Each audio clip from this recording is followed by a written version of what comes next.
Rp1.500. Bahwasanya benar terdakwa dan panitia Maulid Nabi Muhammad SAW mengundang umat Islam datang untuk memuliakan Nabi Muhammad SAW dan menjadikannya sebagai suri tauladan, bukan untuk menghasut umat melakukan kejahatan. Mengundang bukan menghasut, sehingga unsur menghasut supaya melakukan perbuatan pidana tidak terpenuhi. Bahwasanya benar dalam peringatan Maulid Nabi Muhammad SAW di Petamburan tidak ada terjadi kekerasan terhadap penguasa umum maupun masyarakat. Bahkan terdakwa dan panitia sangat kooperatif dan kerjasama dengan pemerintah maupun petugas dalam menghimbau peserta maulid agar patuhi prokes, sehingga unsur melakukan kekerasan terhadap penguasa umum juga tidak terpenuhi. Bahwasanya benar dalam peringatan Maulid Nabi Muhammad SAW di Petamburan, dan terdakwa dan panitia sejak awal mentaati dan menuruti aturan undang-undang serta mengikuti himbauan pejabat berwenang tentang pelaksanaan Maulid Nabi SAW harus mengikuti protokol kesehatan. Adanya terjadi pelanggaran oleh jamaah tidak pernah direncanakan oleh terdakwa maupun panitia. Namun demikian terdakwa dan panitia tetap bertanggung jawab dan menerima dengan ikhlas sanksi denda sebesar Rp50 juta, sehingga unsur tidak menuruti baik ketentuan undang-undang maupun perintah jabatan pun tidak terpenuhi. Selain itu, bahwasanya benar terdakwa dan panitia sudah bayar sanksi denda sebesar Rp50 juta, sehingga kasus pelanggaran prokes di Petamburan seharusnya sudah selesai. Menurut saksi ahli pidana Dr. Dian Adriawan, bahwa kasus prokes, beliau dihadirkan di dalam sidang ini, Dr. Dian Adriawan, beliau mengatakan bahwa kasus prokes yang sudah dikenakan sanksi denda, maka kasusnya sudah selesai karena sesuai dengan prinsip ultimum remedium, yaitu bahwa peraturan perundangan administrasi yang mengandung hukum pidana harus dimulai dari sanksi administrasi dulu, bukan pidana, karena pidananya merupakan jalan terakhir. Apabila sanksi administrasi tidak membuat jera pelaku, di mana dia mengulangi pelanggarannya lagi, baru dikenakan hukum pidana, karena tujuan pemidanaan belum tercapai. Sedang menurut saksi ahli teori pidana Dr. Abdul Khair Ramadan menyatakan bahwa kasus pelanggaran prokes yang sudah dikenakan sanksi denda, maka kasusnya sudah selesai karena sesuai dengan prinsip nebis in idem, yaitu orang tidak boleh dihukum 2 kali dalam kasus yang sama. Dan menurut saksi ahli pidana dan ahli mediko-legal Dr. Lutfi Hakim, bahwa nebis in idem harus diartikan secara luas. Jangan hanya dimaknai pembayaran dendanya harus yang dengan putusan hakim. Karena orang tidak boleh dihukum 2 kali dalam kasus yang sama. Inti masalahnya pada sanksi hukumnya, bukan pada putusan hakimnya. Ditambah lagi bahwa benar sepanjang jalan persidangan kasus kerumunan Maulid Nabi Muhammad SAW di Petamburan ini, jaksa penuntut umum tidak pernah menghadirkan korban hasutan. Tidak ada satupun korban hasutan, karena pasal hasutan harus ada yang menghasut dan harus ada yang terhasut. Jaksa penuntut umum menghadirkan terdakwa sebagai penghasut, begitu juga kawan-kawan terdakwa dari panitia, tapi selama persidangan tidak ada satu saksi pun yang menjadi korban hasutan yang dihadirkan di persidangan ini. Sehingga pasal ini tidak bisa dibuktikan. Tidak sampai di situ. Bahkan dalam kasus ini, jaksa penuntut umum dengan sengaja tidak menghadirkan pelapor yang bernama Rianto Sulitsia SHMH, yang ternyata seorang polisi berpangkat Ibda. Padahal dalam 2 kasus lain yang terdakwa diadili, para saksi pelapor semua dihadirkan lebih awal di sidang. Karenanya tidak dihadirkannya pelapor oleh jaksa penuntut umum, walaupun itu hak jaksa penuntut umum. Namun menurut terdakwa itu merupakan perbuatan tidak fair dan tidak jantan. Bahkan terdakwa menilai bahwa jaksa penuntut umum dan pelapor sama-sama pengecut. Analisa lain yang juga tidak boleh dilupakan adalah bahwasanya jika undangan keagamaan dianggap sebagai hasutan kejahatan, maka saya khawatir ke depan azan panggilan sholat ke masjid dan undangan kebaktian di gereja serta himbauan ibadah di pura dan kelenteng juga akan dianggap sebagai hasutan kejahatan. sehingga ini akan menjadi kriminalisasi agama. Menurut terdakwa bahwasanya hanya manusia tidak beragama atau anti agama yang memfitnah undangan ibadah sebagai hasutan kejahatan. Dan menurut saksi ahli pidana yang hadir di sidang ini, yaitu Dr. Dian Adriawan, dalam sidang ini memberikan pandangan, beliau mengatakan hanya orang yang tidak waras yang menganggap kerumunan agama sebagai kejahatan. Kesimpulan, tak satupun unsur dalam pasal 160 KUHP yang terpenuhi sehingga harus dibatalkan demi hukum, apalagi sudah bayar denda sebesar 50 juta rupiah. Kemudian bahwa pasal 93 Undang-Undang Republik Indonesia nomor 6 tahun 2018 tentang kekarantinaan kesehatan menyatakan sebagai berikut.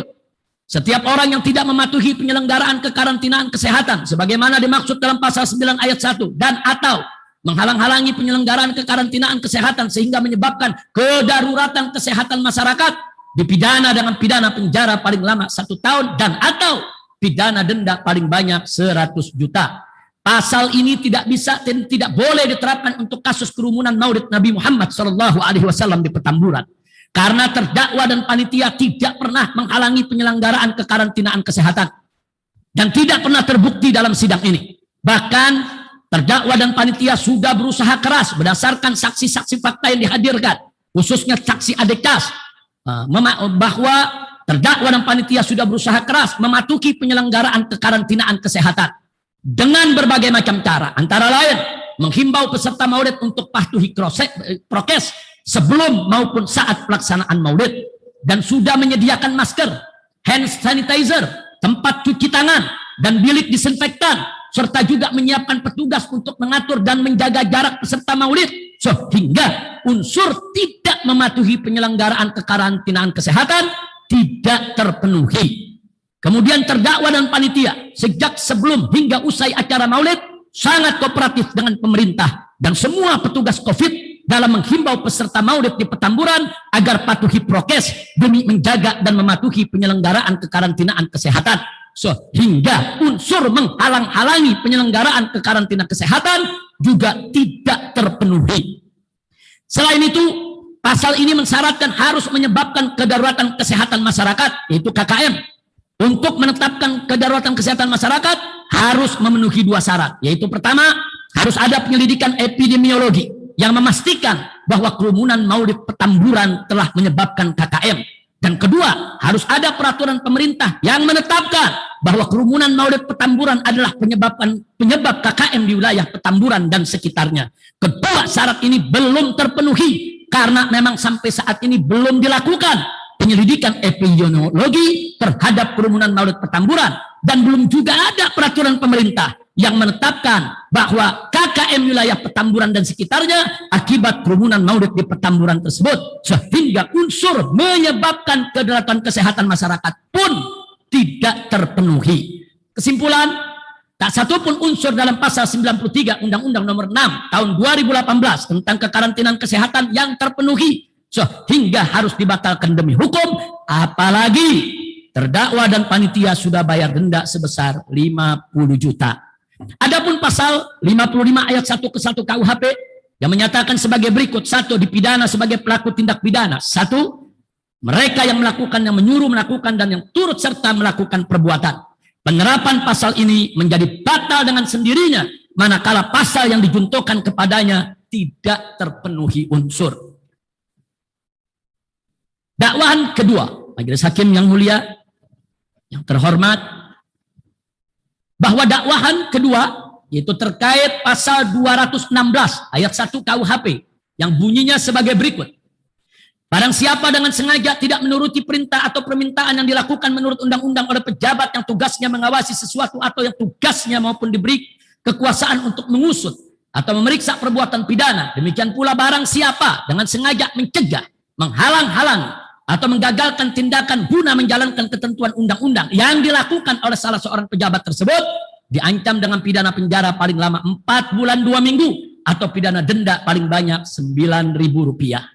Sebagaimana telah terdakwa uraikan tadi di atas dalam analisa dakwahan pertama, bahwasanya benar terdakwa dan panitia sejak sebelum dan saat serta sesudah pelaksanaan acara Maulid Nabi Muhammad SAW di Petamburan sangat kooperatif dengan semua pejabat dan petugas. Bahkan pemerintah ikut menyumbang ribuan masker untuk peserta Maulid, dan masker tersebut dibagikan oleh panitia kepada peserta Maulid, sehingga semua unsur pasal 216 ayat 1 KUHP tersebut seperti unsur tidak menuruti perintah atau permintaan yang dilakukan menurut undang-undang oleh pejabat, dan unsur mencegah, menghalang-halangi atau menggagalkan tindakan guna menjalankan ketentuan undang-undang yang dilakukan oleh salah seorang pejabat sama sekali tidak terpenuhi. Lagi pula, menurut saksi ahli teori pidana Dr. Abdul Khair Ramadan, bahwa pasal 216 ayat 1 KUHP tidak ada relevansinya dengan penyelenggaraan PSBB dan prokes, karena tidak ada perbuatan pidana dalam PSBB dan prokes, sehingga penerapan pasal tersebut tidak tepat. Kesimpulan, tak satupun unsur dalam pasal 216 ayat 1 KUHP yang terpenuhi, sehingga harus dibatalkan demi hukum, apalagi terdakwa dan panitia sudah bayar denda 50 juta rupiah. Dakwaan ketiga, Majelis Hakim yang mulia, jaksa penuntut umum yang terhormat, penasehat hukum yang tercinta, dan seluruh pecinta keadilan dimanapun berada. Dakwaan ketiga berkaitan dengan pasal 93 Undang-Undang Nomor 6 Tahun 2018 tentang kekarantinaan kesehatan, yang menyatakan sebagai berikut: setiap orang yang tidak mematuhi penyelenggaraan kekarantinaan kesehatan sebagaimana dimaksud dalam pasal 9 ayat 1 dan atau menghalang-halangi penyelenggaraan kekarantinaan kesehatan sehingga menyebabkan kedaruratan kesehatan masyarakat, dipidana dengan pidana penjara paling lama 1 tahun dan atau pidana denda paling banyak 100 juta rupiah. Tadi pada analisa dakwaan pertama sudah diuraikan bahwa pasal ini tidak bisa dan tidak boleh diterapkan untuk kasus kerumunan Maulid Nabi Muhammad SAW di Petamburan, karena terdakwa dan panitia tidak pernah menghalangi penyelenggaraan kekarantinaan kesehatan, bahkan sudah berusaha keras mematuhi penyelenggaraan kekarantinaan kesehatan dengan menghimbau peserta Maulid untuk patuhi prokes sebelum maupun saat pelaksanaan Maulid, dan sudah menyediakan masker, hand sanitizer, tempat cuci tangan, dan bilik disinfektan, serta juga menyiapkan petugas untuk mengatur dan menjaga jarak peserta Maulid, sehingga unsur tidak mematuhi penyelenggaraan kekarantinaan kesehatan tidak terpenuhi. Dan juga terdakwa maupun panitia sejak sebelum hingga usai acara Maulid sangat kooperatif dengan pemerintah dan semua petugas COVID dalam menghimbau peserta Maulid agar patuhi prokes demi menjaga dan mematuhi penyelenggaraan kekarantinaan kesehatan, sehingga unsur menghalang-halangi penyelenggaraan kekarantinaan kesehatan juga tidak terpenuhi. Lalu selain itu, pasal ini sebagaimana tadi sudah terdakwa paparkan, bahwa pasal ini mensyaratkan harus menyebabkan kedaruratan kesehatan masyarakat. Untuk menetapkan kedaruratan kesehatan masyarakat harus memenuhi 2 syarat, yaitu pertama, harus ada penyelidikan epidemiologis yang memastikan bahwa kerumunan Maulid Petamburan telah menyebabkan kedaruratan kesehatan masyarakat. Dan kedua, harus ada peraturan pemerintah yang menetapkan bahwa kerumunan Maulid di Petamburan adalah penyebab kedaruratan kesehatan masyarakat di wilayah Petamburan dan sekitarnya. Kedua syarat ini belum terpenuhi karena memang sampai saat ini belum pernah dilakukan penyelidikan epidemiologis terhadap kerumunan Maulid di Petamburan, dan belum ada juga peraturan pemerintah yang menetapkan kedaruratan kesehatan masyarakat wilayah Petamburan dan sekitarnya akibat kerumunan Maulid di Petamburan tersebut, sehingga unsur menyebabkan kedaruratan kesehatan masyarakat pun tidak terpenuhi. Kesimpulan, tak satupun unsur dalam pasal 93 Undang-Undang Nomor 6 Tahun 2018 tentang kekarantinaan kesehatan yang terpenuhi sehingga harus dibatalkan demi hukum, apalagi terdakwa dan panitia sudah membayar denda sebesar 50 juta rupiah. Dakwaan keempat. Dakwaan keempat berkenaan dengan pasal 14 ayat 1 Undang-Undang Republik Indonesia Nomor 4 Tahun 1984 tentang wabah penyakit menular, yang menyatakan sebagai berikut: barang siapa dengan sengaja menghalangi pelaksanaan penanggulangan wabah sebagaimana diatur dalam undang-undang ini, diancam dengan pidana penjara selama-lamanya 1 tahun dan atau denda setinggi-tingginya 1 juta rupiah.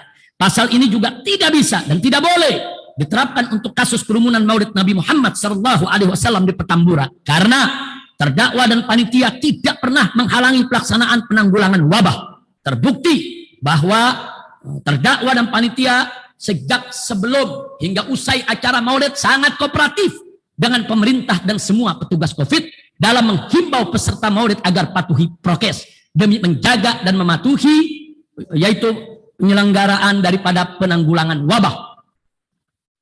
Penyelenggaraan karantina kesehatan dalam rangka untuk penanggulangan wabah. Bahkan sudah berusaha keras ikut melaksanakan program penanggulangan wabah dengan menghimbau peserta Maulid untuk patuhi prokes sebelum maupun saat pelaksanaan Maulid, dan sudah menyediakan masker, hand sanitizer, tempat cuci tangan, dan bilik disinfektan, serta juga menyiapkan petugas untuk mengatur dan menjaga jarak peserta Maulid, sehingga unsur menghalangi pelaksanaan penanggulangan wabah tidak terpenuhi. Kesimpulan bahwa unsur dalam pasal 14 ayat 1 Undang-Undang Nomor 4 tahun 1984 tentang wabah penyakit menular tidak terpenuhi, sehingga harus dibatalkan demi hukum. Apalagi terdakwa dan panitia sudah membayar denda 50 juta rupiah. Dakwaan yang terakhir, dakwaan kelima, Majelis Hakim yang mulia, penasehat hukum yang tercinta, jaksa penuntut umum yang terhormat, dan seluruh pecinta keadilan dimanapun berada. Dakwaan kelima, bahwa dakwaan kelima dari surat dakwaan penuntut umum adalah mengenai perbuatan sebagaimana diatur dan diancam dalam pasal 82.4a ayat 1, junto pasal 59 ayat 3 huruf C dan D Undang-Undang RI nomor 16 tahun 2017 tentang penetapan peraturan pemerintah pengganti Undang-Undang nomor 2 tahun 2017 tentang perubahan atas Undang-Undang nomor 17 tahun 2013 tentang organisasi kemasyarakatan menjadi Undang-Undang junto pasal 55 ayat 1 ke 1 KUHP, junto pasal 10 huruf B KUHP, junto pasal 35 ayat 1 KUHP. Maka tanggapan daripada terdakwa sebagai berikut berkenaan dengan pasal 59 ayat 3 huruf C dan D menyatakan sebagai berikut: ormas dilarang C melakukan tindakan kekerasan, mengganggu ketentraman dan ketertiban umum, atau merusak fasilitas umum dan fasilitas sosial, dan atau D melakukan kegiatan yang menjadi tugas dan wewenang penegak hukum sesuai dengan ketentuan perundang-undangan. Bahwa benar dalam acara Maulid Nabi Muhammad SAW di Petamburan tanggal 14 November 2020 tidak ada panitia maupun pengurus FPI dan anggotanya yang melakukan tindakan kekerasan, mengganggu ketentraman dan ketertiban umum, atau merusak fasilitas umum dan fasilitas sosial, dan atau melakukan kegiatan yang menjadi tugas dan wewenang penegak hukum sesuai dengan ketentuan perundang-undangan. Sehingga semua unsur dalam pasal 59 ayat 3 huruf C dan D Undang-Undang nomor 16 tahun 2017 tersebut tidak terpenuhi, karena semua larangan ormas dalam pasal ini tidak ada yang dilanggar oleh panitia maupun pengurus FPI dan anggotanya, sehingga harus dibatalkan demi hukum. Bahwa pasal 82A ayat 1 menyatakan sebagai berikut: yang dimaksud dengan sengaja adalah adanya niat atau kesengajaan dalam bentuk apapun, kesengajaan dengan kemungkinan, kesengajaan dengan maksud atau tujuan, kesengajaan dengan kepastian. Untuk itu kesengajaan telah nyata dari adanya persiapan perbuatan, law bereding handling, sudah dapat dipidana, dan ini sebagai perluasan adanya percobaan, pembantuan atau pemufakatan jahat. Yang dimaksud dengan secara langsung atau tidak langsung adalah pernyataan pikiran dan atau kegiatan ormas yang sejak pendaftaran untuk disahkan sebagai badan hukum atau bukan badan hukum telah memiliki niat jahat, mens rea atau etikat tidak baik yang terkandung di balik pernyataan tertulis pengakuan sebagai ormas yang berasaskan Pancasila dan Undang-Undang Dasar Republik Indonesia 1945 yang dinyatakan dan tercantum di dalam anggaran dasar ormas, namun di dalam kegiatannya terkandung pikiran atau perbuatan yang bertentangan dengan Pancasila dan UUD Negara Republik Indonesia tahun 1945. Di sini terdakwa ingin mengatakan bahwa pasal 82A ayat 1 Undang-Undang nomor 16 tahun 2017 ini tidak ada kaitan sama sekali dengan kasus pelanggaran prokes dalam acara Maulid Nabi Muhammad SAW di Petamburan. Terdakwa menilai bahwa ini adalah pasal selundupan yang sangat jahat dan keji, karena hendak menunggangi kasus pelanggaran prokes dengan kepentingan balas dendam politik oligarki yang sudah terdakwa uraikan dalam pendahuluan, sehingga penerapan pasal ini harus dibatalkan demi hukum. Kemudian bahwa pasal 10 huruf B KUHP yang menyatakan sebagai berikut: pidana tambahan, pencabutan hak-hak tertentu, perampasan barang-barang tertentu, pengumuman putusan hakim. Pasal ini pun pasal selundupan yang sama sekali tidak ada kaitan dengan kasus pelanggaran prokes dalam acara Maulid Nabi Muhammad SAW di Petamburan. Penerapan pasal ini justru menjadi bukti kuat bahwa kasus pelanggaran prokes terdakwa adalah kasus politik yang dibungkus dengan kasus hukum demi kepentingan balas dendam politik oligarki yang sudah terdakwa uraikan dalam pendahuluan, sehingga penerapan pasal ini pun harus dibatalkan demi hukum. Bahwa pasal 35 ayat 1 KUHP menyatakan sebagai berikut: hak-hak terpidana yang dengan putusan hakim dapat dicabut dalam hal-hal yang ditentukan dalam kitab undang-undang ini atau dalam aturan umum lainnya ialah: 1. Hak memegang jabatan pada umumnya atau jabatan yang tertentu. 2. Hak memasuki angkatan bersenjata. 3. Hak memilih dan dipilih dalam pemilihan yang diadakan berdasarkan aturan-aturan umum. 4. Hak menjadi penasehat hukum atau pengurus atau penetapan pengadilan.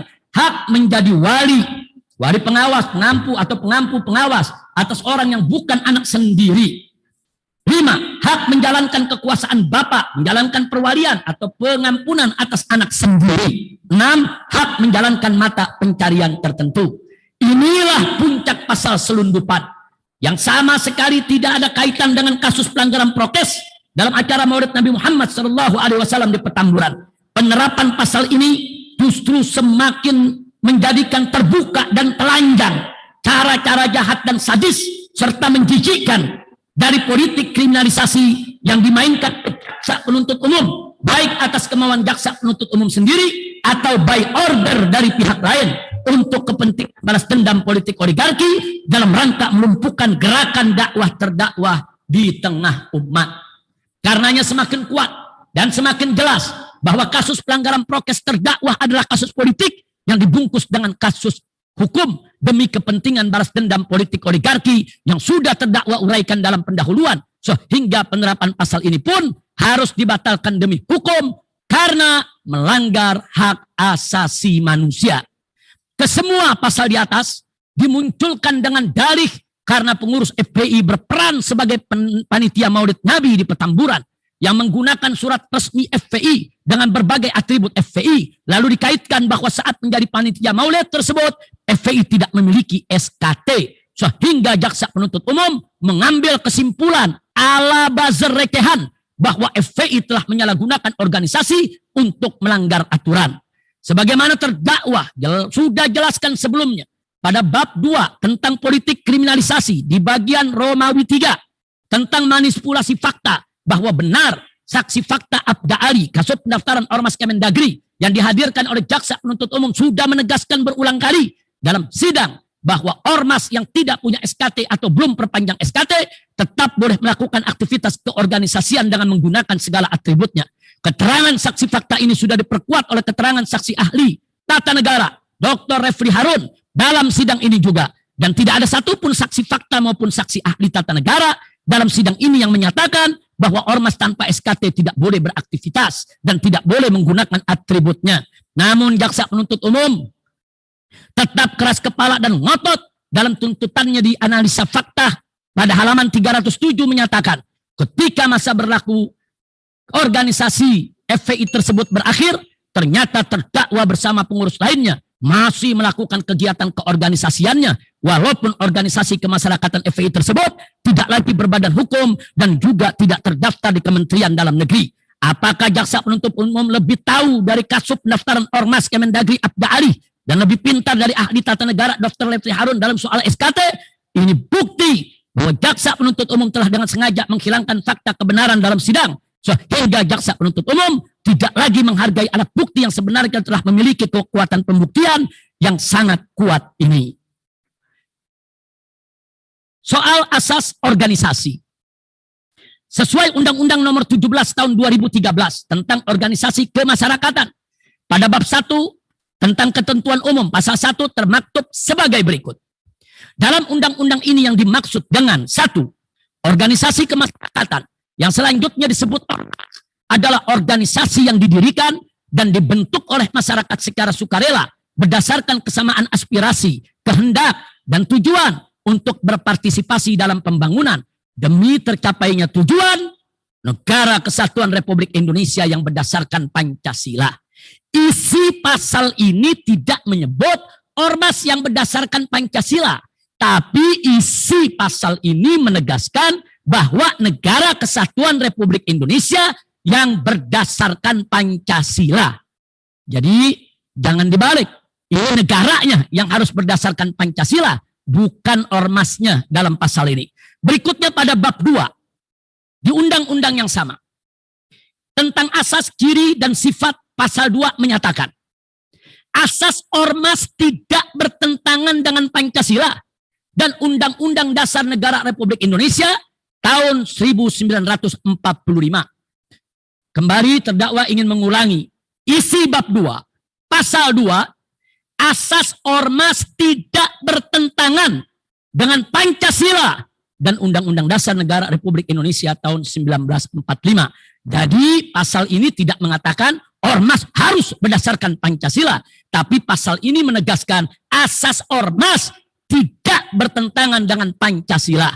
Karenanya pada pasal 3 berbunyi, ormas dapat mencantumkan ciri tertentu yang mencerminkan kehendak dan cita-cita ormas yang tidak bertentangan dengan Pancasila dan Undang-Undang Dasar Negara Republik Indonesia tahun 1945.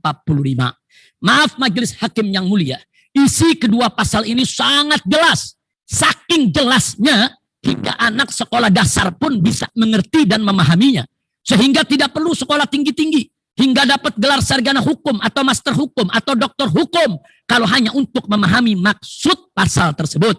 Dalam sidang ini juga telah dijelaskan secara tuntas oleh saksi ahli tata negara Dr. Refli Harun bahwa ormas bebas menggunakan asas apa saja asal tidak bertentangan dengan norma-norma dan nilai-nilai Pancasila maupun Undang-Undang Dasar 1945 seperti memakai asas keagamaan sesuai dengan sila pertama Pancasila atau memakai asas kemanusiaan, keadilan sesuai dengan sila kedua Pancasila, atau memakai asas persatuan persaudaraan sesuai dengan sila ketiga Pancasila, atau memakai asas musyawarah mufakat sesuai sila keempat Pancasila, atau memakai asas keadilan sosial sesuai sila kelima Pancasila, atau memakai asas hak asasi manusia sesuai isi Undang-Undang Dasar 1945, atau memakai asas gotong royong sesuai dengan norma dan nilai Pancasila maupun Undang-Undang Dasar 1945 dan lain sebagainya. Jadi FPI sebagai organisasi yang berasaskan Islam sama sekali tidak bertentangan dengan Pancasila maupun Undang-Undang Dasar 1945. Karena Islam tidak bertentangan dengan Pancasila. Bahkan Pancasila adalah warisan ulama yang wajib dijaga dan dilestarikan oleh umat Islam. Jaksa penuntut umum dalam uraian dakwahan maupun tuntutan menyinggung soal visi misi FPI berkaitan dengan penerapan syariat Islam dalam naungan khilafah Islamiyah sesuai manhaj nubuwah. Lalu berasumsi bahwa itu telah menyimpang dari Pancasila dan Undang-Undang Dasar 1945. Kasihan. Jaksa penuntut umum tidak tahu dan tidak mengerti serta tidak paham tentang ajaran Islam sehingga langsung menyimpulkan bahwa syariat dan khilafah bertentangan dengan Pancasila. Padahal di situ jelas tertulis syariat dan khilafah yang sesuai dengan manhaj nubuwah. Maksud manhaj nubuwah adalah sesuai dengan ajaran yang dibawa oleh Nabi Muhammad SAW. Dan ajaran Nabi Muhammad SAW tidak ada yang bertentangan dengan Pancasila.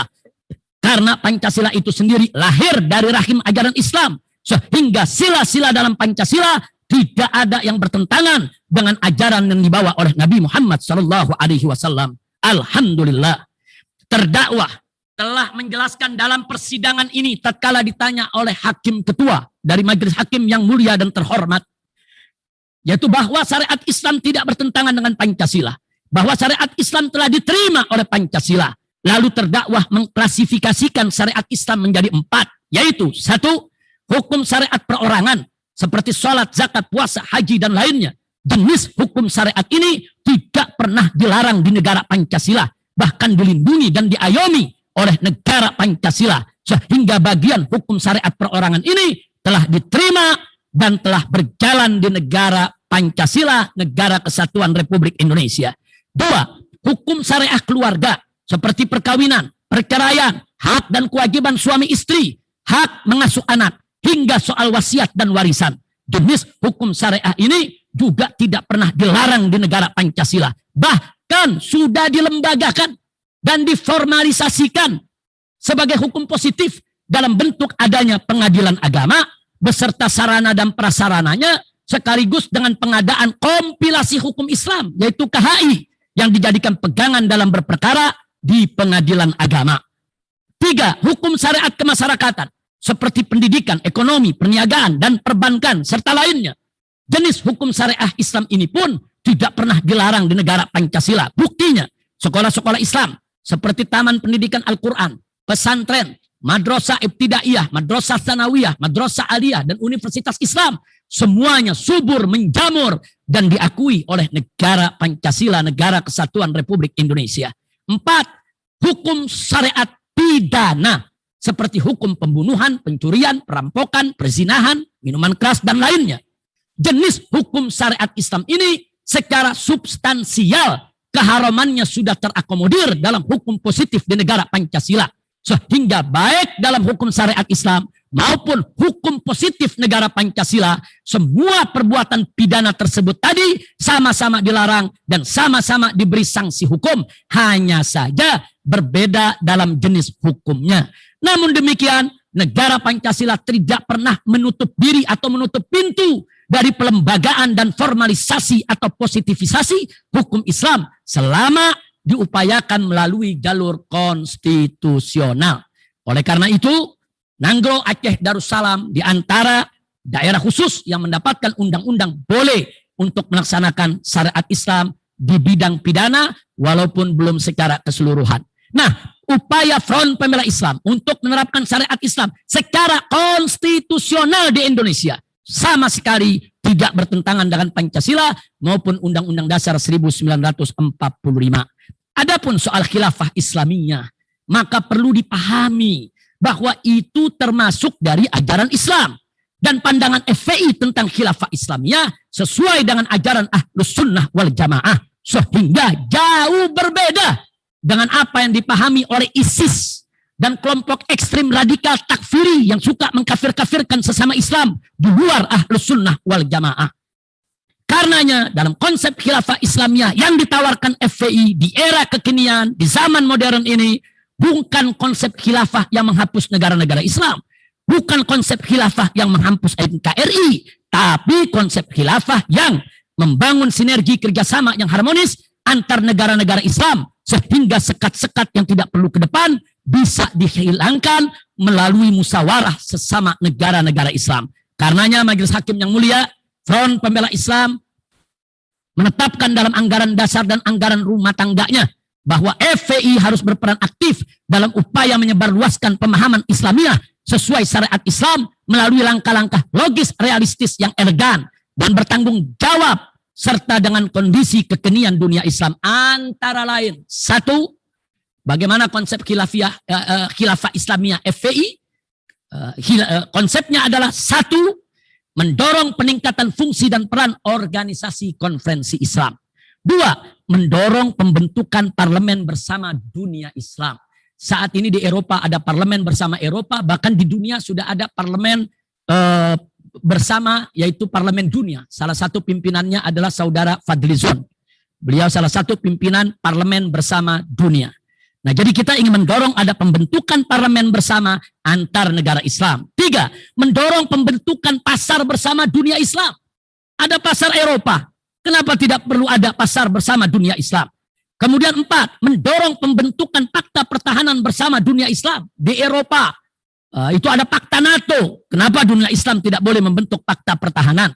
5. Mendorong penyatuan mata uang dunia Islam. Eropa bisa menyatukan seluruh mata uang dengan euro. Kenapa negara-negara Islam tidak duduk musyawarah untuk menyatukan mata uangnya sehingga bisa bersaing dengan dolar maupun euro ataupun yuan?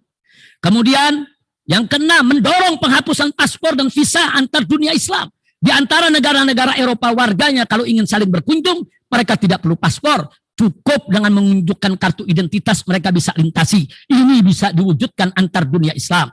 7. Mendorong kemudahan asimilasi perkawinan antar dunia Islam. Agar bagaimana yaitu warga Malaysia mudah kawin dengan warga Indonesia mudah kawin dengan warga Pakistan, warga Arab, dan seterusnya. Tidak dipersulit. 8. Mendorong penyeragaman kurikulum pendidikan agama dan umum dunia Islam. 9. Mendorong pembuatan satelit komunikasi bersama dunia Islam.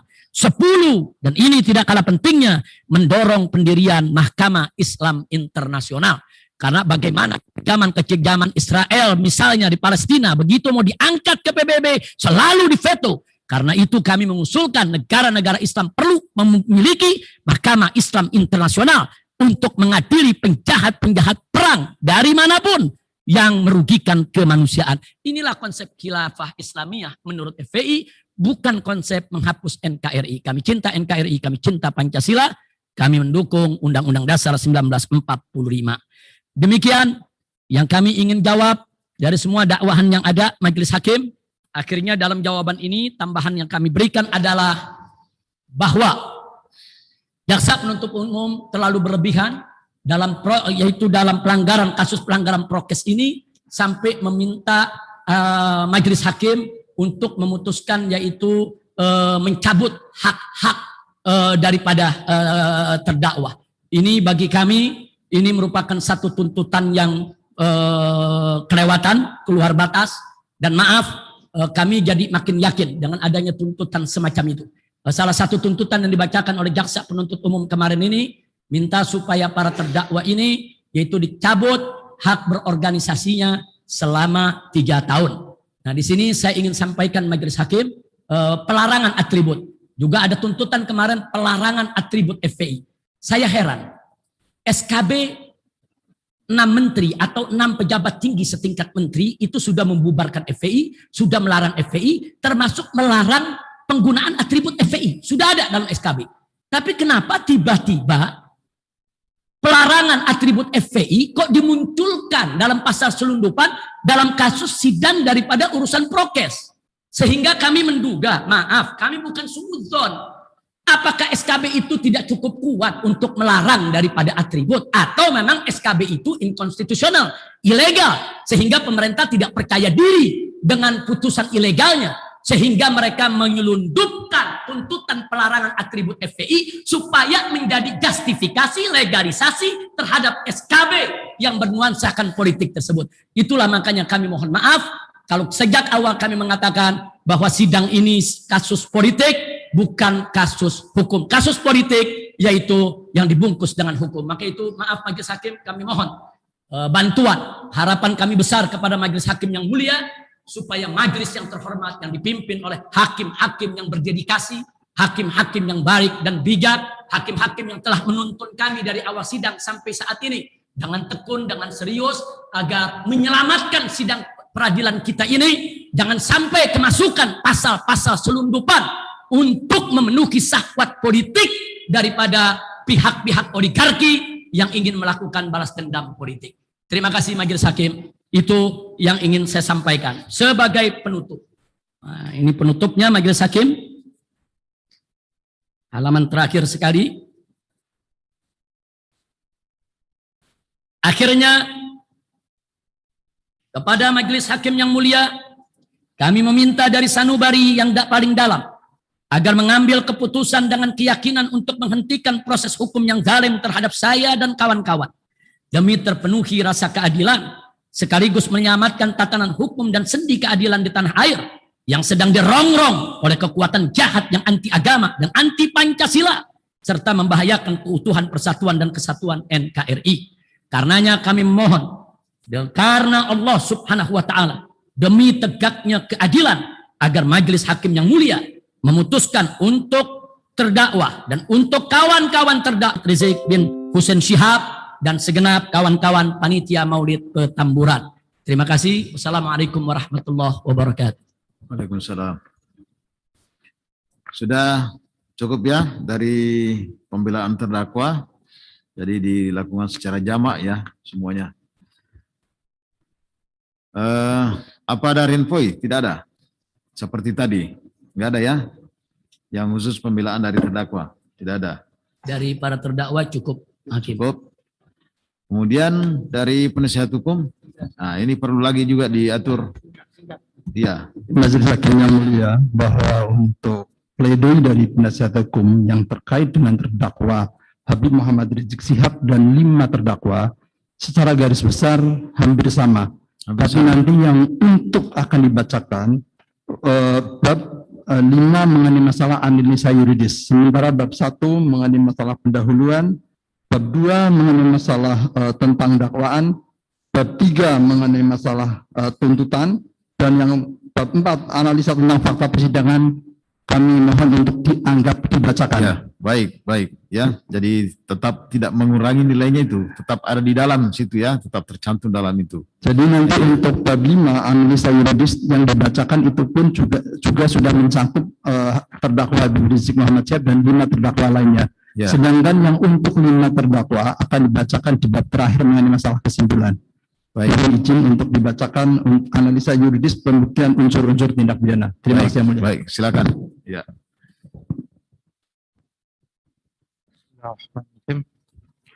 Analisa yuridis pembuktian unsur-unsur tindak pidana. Bab 5. Majelis Hakim yang mulia, jaksa penuntut umum yang terhormat, hadirin pengunjung sidang yang kami hormati.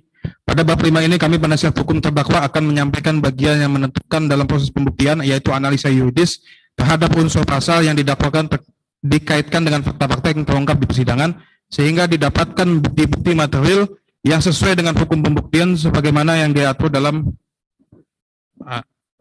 pasal 184 KUHP.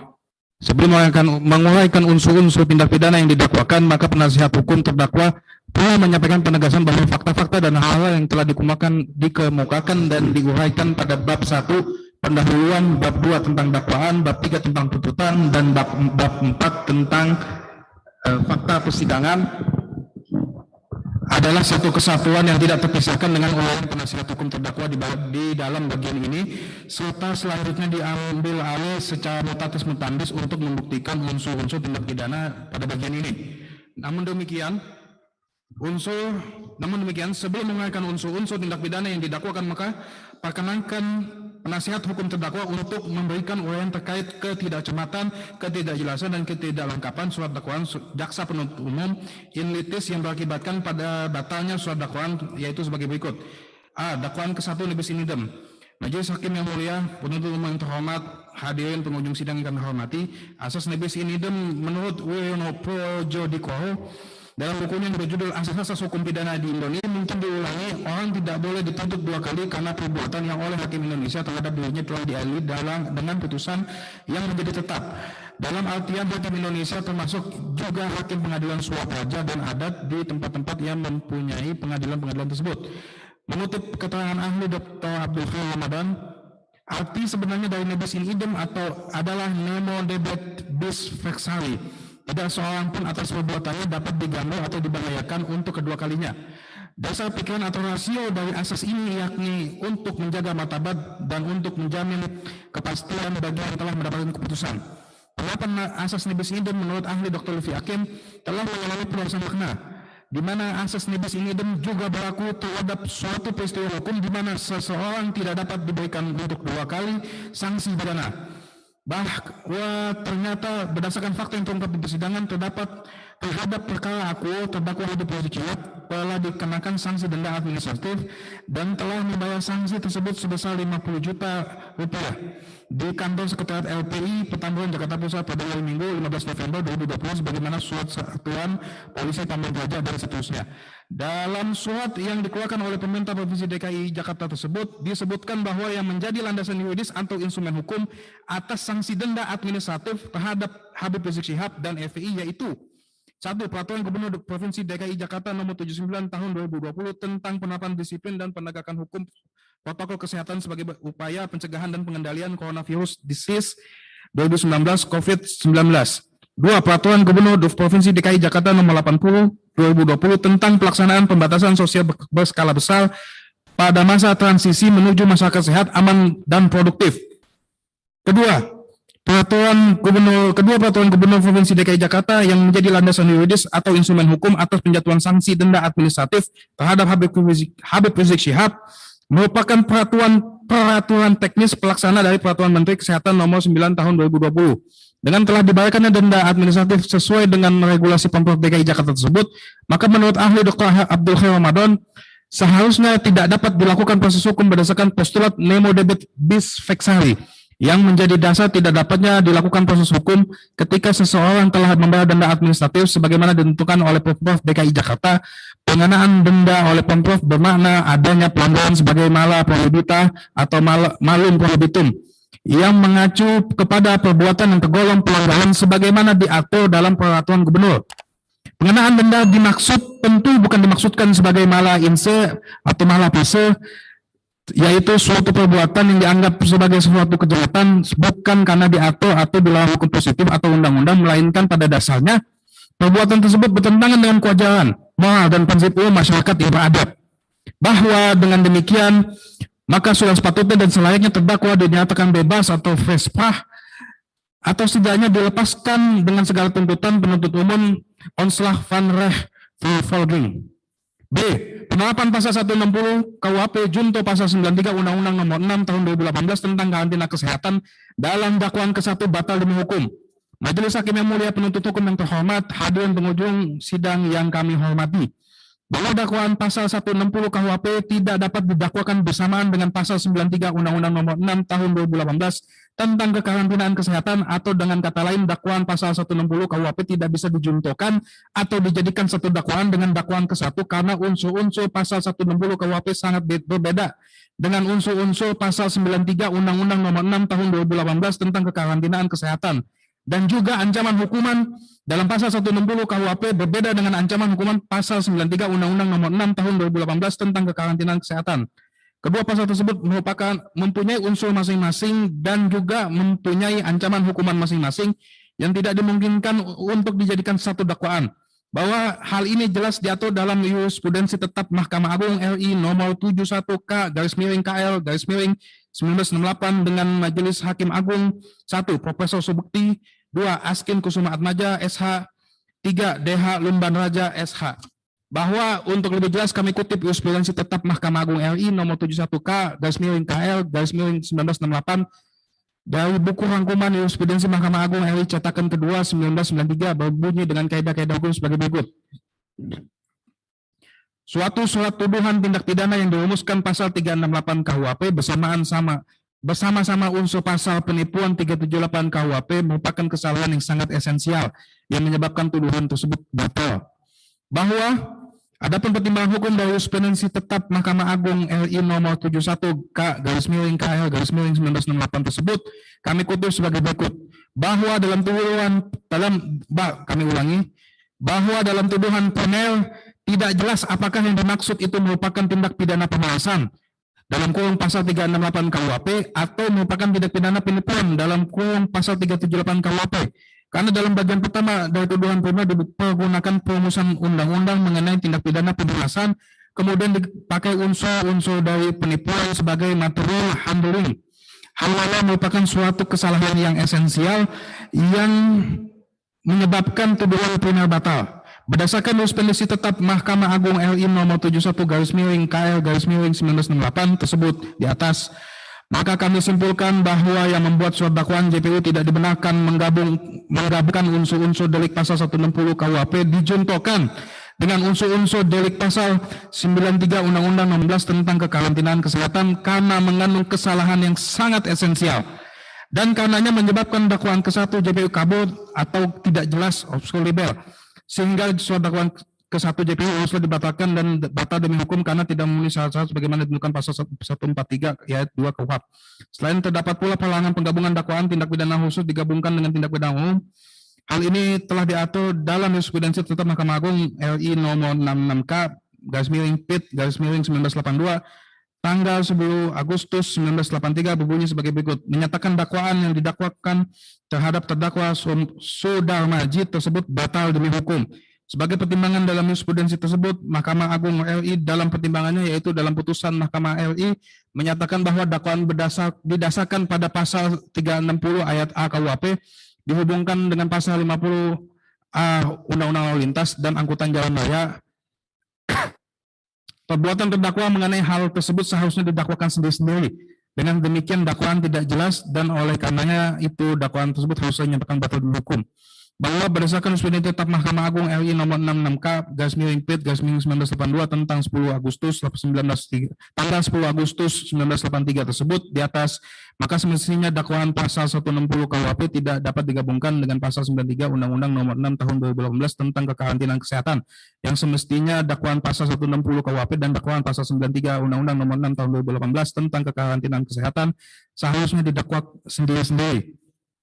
Sedangkan dakwaan ke-1 JPU telah menggabungkan atau menghubungkan dakwaan didasarkan pasal 160 KUHP dicontohkan dengan pasal 9 Undang-Undang nomor 6 tahun 2018 tentang kekarantinaan kesehatan sebagai menjadi satu dakwaan, yaitu dakwaan ke-1. Menurut pendapat Prof. Muzakir, antara kelompok tindak pidana dalam buku 2 KUHP dan buku 3 KUHP dan dalam undang-undang di luar KUHP yang memuat hukum pidana tidak dapat dihubungkan atau dicontohkan karena masing-masing diancam dengan pidana sendiri, tidak boleh menghubungkan atau mencontohkan. Pasal 160 KUHP junto pasal 93 Undang-Undang nomor 6 tahun 2018 tentang kekarantinaan kesehatan, karena pasal 160 KUHP sudah diancam dengan pidana penjara paling lama 6 tahun dan pidana denda paling banyak Rp4.500. Sedangkan pelanggaran pasal 93 juga sudah diancam dengan ancaman pidana penjara 1 tahun dan atau pidana penjara pidana denda paling banyak Rp100 juta. Kedua pasal tersebut, yakni pasal 160 KUHP dan dalam kurung Undang-Undang Pidana Umum, tidak dapat didakwakan bersamaan dengan pasal 93 Undang-Undang nomor 6 tahun 2018 tentang kekarantinaan kesehatan dalam kurung Undang-Undang Pidana Khusus. Dan karenanya surat dakwaan JPU yang mendakwakan terdakwa Muhammad Rizik Syihab dengan melanggar pasal 160 junto pasal 93 Undang-Undang nomor 6 tahun 2018 tentang kekarantinaan kesehatan adalah batal demi hukum. C. Rumusan dakwaan kelima melanggar asas non-retroaktif. Majelis Hakim yang mulia, penuntut hukum yang terhormat, hadirin pengunjung sidang yang kami hormati, dalam dakwaan kelima terdakwa Habib Rizik Syihab didakwa telah melakukan tindak pidana sebagaimana diatur dan diancam pidana dalam pasal 82A junto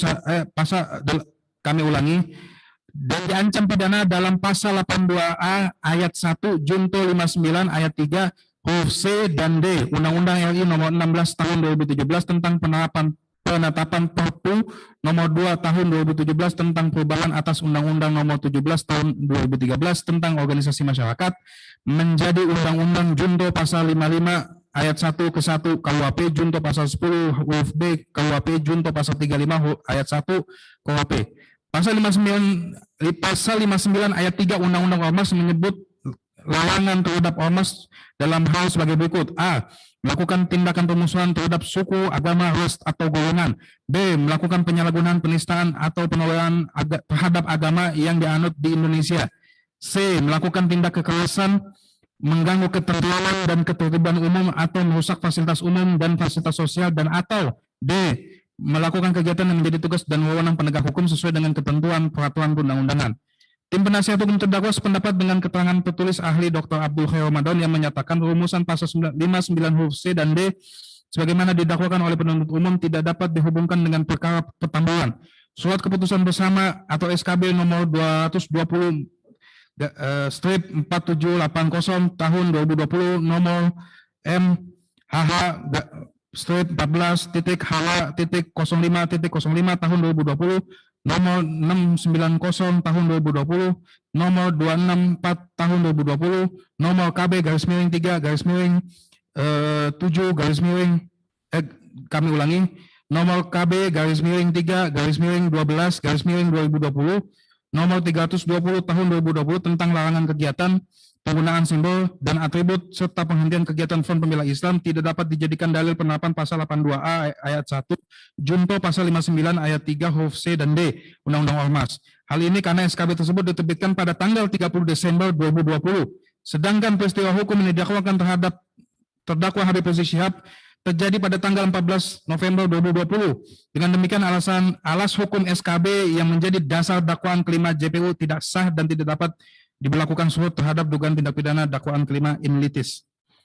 Dan karenanya surat dakwaan JPU mendakwa terdakwa Muhammad Rizik Syihab dengan melanggar pasal 82A ayat 1 Junto 59 ayat 3 huruf C dan D Undang-Undang RI nomor 16 tahun 2017 tentang penetapan Perpu nomor 2 tahun 2017 tentang perubahan atas Undang-Undang nomor 17 tahun 2013 tentang organisasi masyarakat menjadi undang-undang junto pasal 55 ayat 1 ke 1 KUHP junto pasal 10 huruf B KUHP junto pasal 35 ayat 1 KUHP adalah batal demi hukum. Lanjutkan.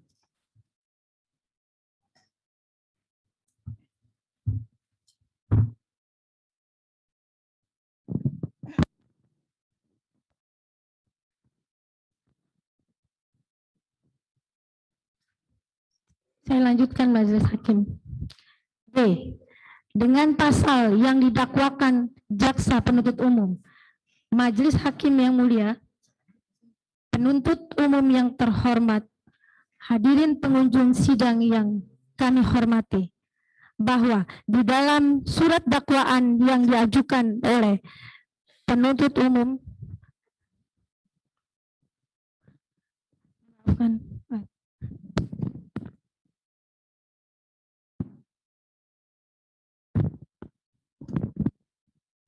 maafkan Majelis Hakim. Saya ulang Majelis Hakim. D. Tentang pasal yang didakwakan jaksa penuntut umum. Majelis Hakim yang mulia, penuntut umum yang terhormat, hadirin pengunjung sidang yang kami hormati, bahwa di dalam surat dakwaan yang diajukan oleh jaksa penuntut umum dalam perkara Akwe merupakan dakwaan kombinasi yang terdiri dari 5 dakwaan sebagai berikut. A.1. Dakwaan ke-1 dari surat dakwaan penuntut umum adalah mengenai perbuatan sebagaimana diatur dan diancam dalam pasal 160 KUHP junto pasal 95 Undang-Undang Republik Indonesia nomor 6 tahun 2018 tentang kekarantinaan kesehatan junto pasal 55 ayat 1 ke 1 KUHP. A.2.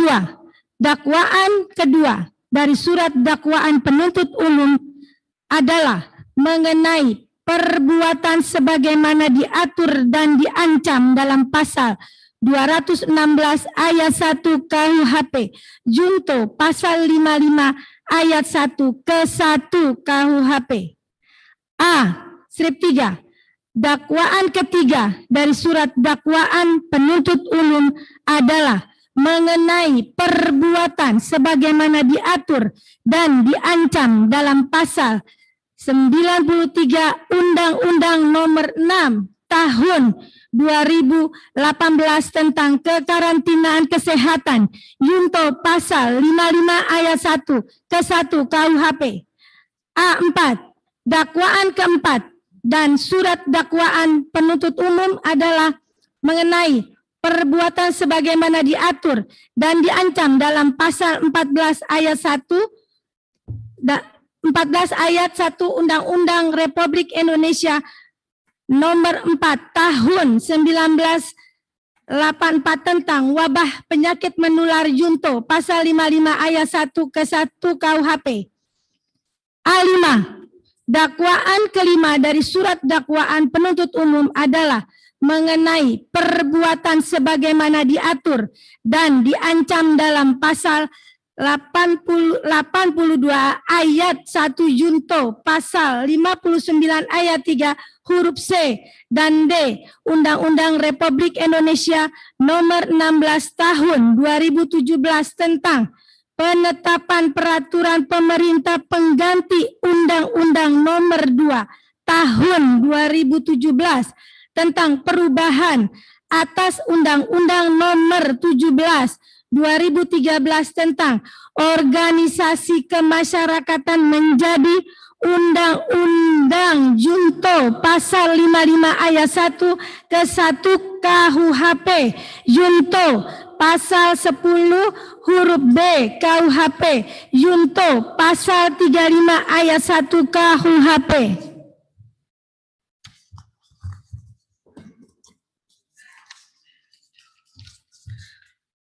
analisa dakwaannya menurut jaksa penuntut umum bisa dibuktikan.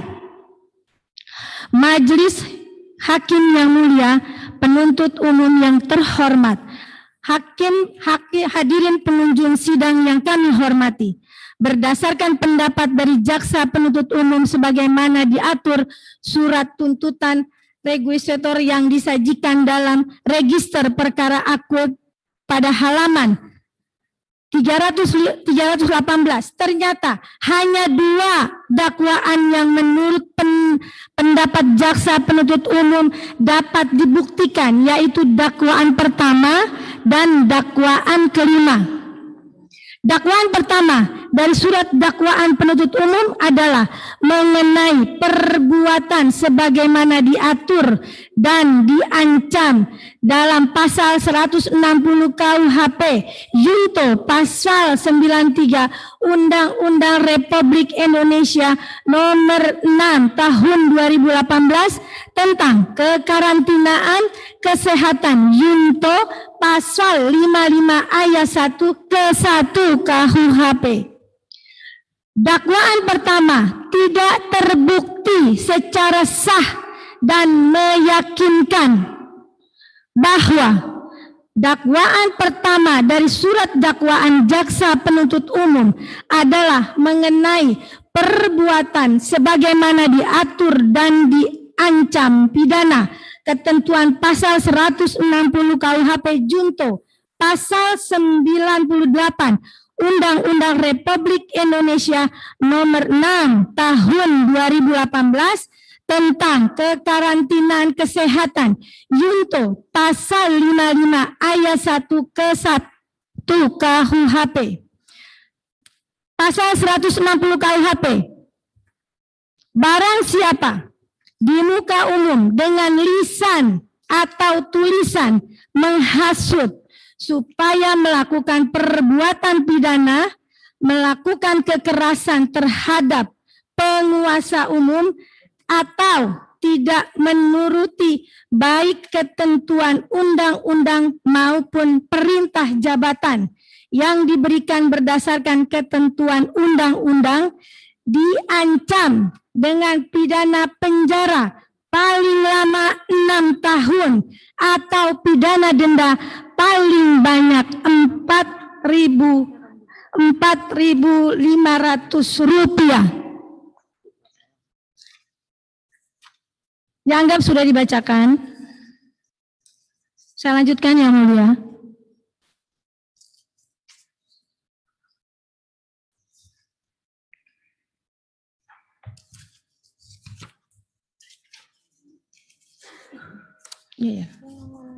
Unsur AD4, unsur setiap orang.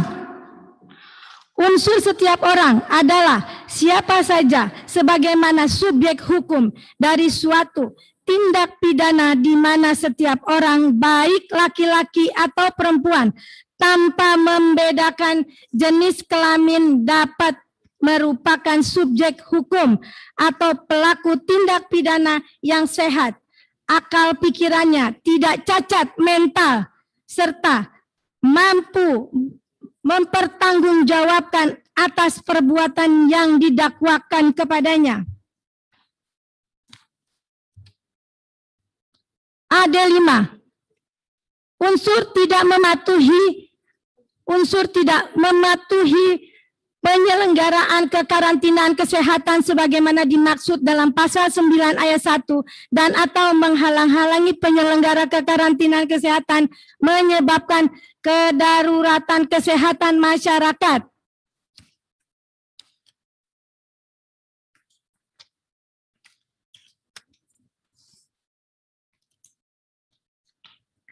A6, unsur yang melakukan, yang menyuruh melakukan, yang turut serta melakukan.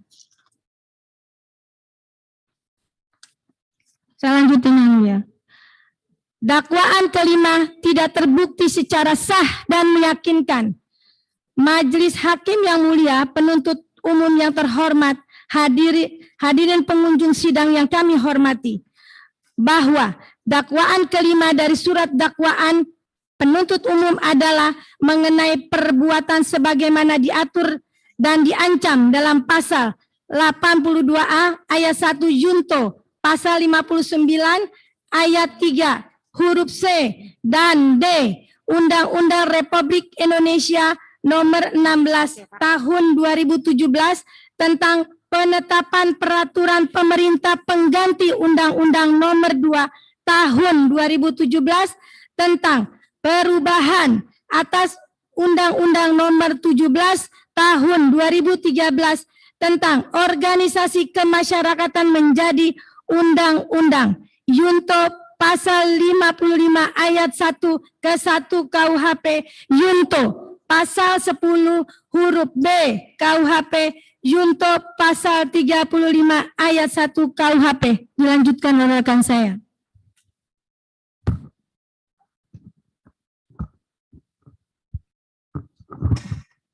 Saya lanjutkan yang mulia. Bahwa berdasarkan analisis tim penasihat hukum terdakwa, unsur tindak pidana dalam dakwaan kelima tidak terbukti secara sah dan meyakinkan, yang mana hal ini dapat dibuktikan berdasarkan alasan-alasan sebagai berikut. Bahwa tim penasihat hukum terdakwa sependapat dengan keterangan tertulis Dr. Hoy Ramadan yang menyatakan rumusan pasal 59 huruf C dan huruf D sebagaimana yang didakwakan oleh penuntut umum tidak dapat dihubungkan dengan perkara Petamburan. Surat keputusan bersama tentang larangan kegiatan penggunaan simbol dan atribut serta penghentian kegiatan Front Pembela Islam tidak dapat dijadikan dalil penerapan pasal 82A ayat 1, junto pasal 59 ayat 3 huruf C dan D Undang-Undang Ormas. Hal ini karena SKB tersebut diterbitkan pada tanggal 30 Desember 2020. Sedangkan peristiwa hukum yang didakwakan terhadap terdakwa Habib Rizik Syihab terjadi pada tanggal 14 November 2020. Dengan demikian, alas hukum SKB yang dijadikan dasar dakwaan kelima JPU ini tidak sah dan tidak dapat diberlakukan surut terhadap dugaan tindak pidana pada dakwaan kelima in litis. Hal ini sebagaimana dikuatkan oleh keterangan ahli Dr. Refli Harun bahwa terhadap unsur 82A ayat 1 junto pasal 59 ayat 3 huruf C dan D bahwa setiap orang yang menjadi anggota dan atau pengurus ormas yang dengan sengaja secara langsung atau tidak langsung melanggar ketentuan sebagaimana dimaksud pasal 59 dan seterusnya tidak terbukti secara dan meyakinkan serta terbantahkan berdasarkan fakta yang terungkap dalam persidangan sebagaimana analisis fakta persidangan bagian 4 nota pembelaan penasihat hukum terdakwa sebagai berikut. Bahwa berdasarkan ketentuan pasal 83A Undang-Undang Nomor 16 Tahun 2017 menyebutkan bahwa peraturan pemerintah pengganti undang-undang ini mulai berlaku semua peraturan perundang-undangan yang merupakan pelaksana dari Undang-Undang Nomor 17 Tahun 2013 tentang organisasi kemasyarakatan dinyatakan masih tetap berlaku sepanjang tidak bertentangan dengan ketentuan dalam peraturan perundang-undangan ini. Bahwa peraturan pelaksanaan dari Undang-Undang Nomor 17 Tahun 2013 adalah peraturan pemerintah Republik Indonesia Nomor 58 Tahun 2016 tentang pelaksanaan Undang-Undang Nomor 17 Tahun 2013 tentang organisasi kemasyarakatan. Bahwa di dalam ketentuan pasal 58 dan pasal 59 PP Nomor 58 Tahun 2016 yang menyebutkan Pasal 58, pemerintah dan atau pemerintah daerah sesuai lingkup tugas dan kewenangannya menjatuhkan sanksi administratif kepada ormas yang melanggar kewajiban dan larangan sebagaimana dimaksud dalam pasal 21 dan pasal 59 Undang-Undang. Sebelum menjatuhkan sanksi administratif sebagaimana dimaksud pada ayat 1, pemerintah dan atau pemerintah daerah terlebih dahulu melakukan upaya persuasif. Upaya persuasif sebagaimana dimaksud pada ayat 2 berupa pemanggilan pengurus ormas untuk dimintai klarifikasi, menyampaikan kepada ormas bahwa pelanggaran yang dilakukan merupakan tindakan yang bertentangan dengan peraturan perundang-undangan, meminta kepada ormas untuk tidak mengulangi pelanggaran, meminta pengurus ormas untuk menjaga ketertiban umum, serta persatuan dan kesatuan bangsa, meminta kepada ormas untuk mematuhi peraturan perundang-undangan. Bahwa berdasarkan ketentuan pasal 58 PP nomor 58 tahun 2016 tersebut, seharusnya bentuk pemberian sanksi terhadap ormas yang melanggar ketentuan pasal 59 Undang-Undang Nomor 16 tahun 2017 junto Undang-Undang Nomor 17 tahun 2013 adalah melalui sanksi administratif dan bukan sanksi pidana. Dan sebelum pengenaan sanksi administratif pun harus dilakukan terlebih dahulu upaya persuasif terhadap ormas yang diduga melanggar pasal 59 Undang-Undang Ormas. Hal ini senada dengan prinsip ultimum remedium yang bermakna sanksi pidana adalah upaya terakhir ketika upaya pengenaan sanksi administratif tidak berhasil membuat efek jera. Dan di persidangan terbukti jaksa penuntut umum tidak pernah melakukan upaya-upaya persuasif dan pengenaan denda administratif terhadap terdakwa, sehingga pengenaan sanksi pidana terhadap terdakwa dalam perkara ini adalah bentuk perbuatan melanggar hukum dan patut diduga sebagai upaya kriminalisasi terhadap diri terdakwa. Bahwa unsur setiap orang menjadi anggota dan atau pengurus ormas tidak bisa dipenuhi dan tidak terbukti karena subjek hukum yang dapat dimintakan pertanggungjawaban secara pidana terbatas atau limitatif hanya terhadap anggota dan pengurus ormas.